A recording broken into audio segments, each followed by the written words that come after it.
hot and the fire truck is still missing.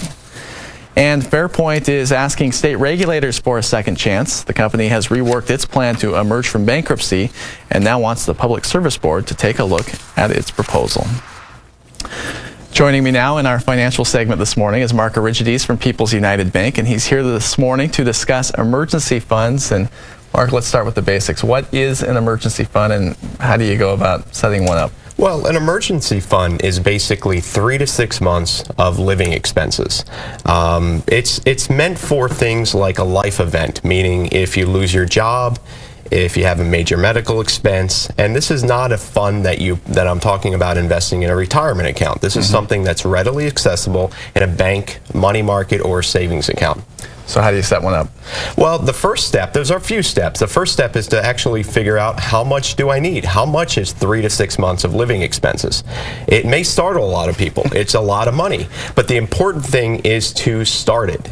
It may be at $5 a week. It may be $50 a month. I'm assuming it's a lot more than you would like it to be. You think you can live on a certain amount, and it turns out you actually spend a lot more than you think you do. You do. I mean, 3 to 6 months is mortgage payments, it's car payments, it's credit card payments. It's a lot of money for a lot of people.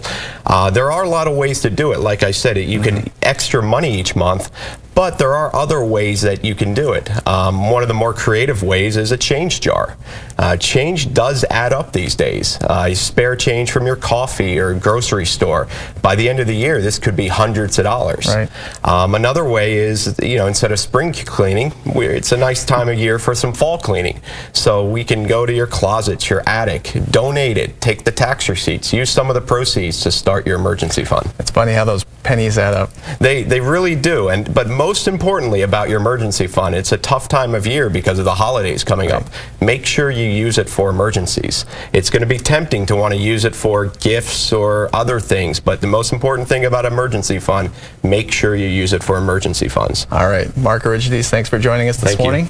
Gary will have another check on the forecast coming up next.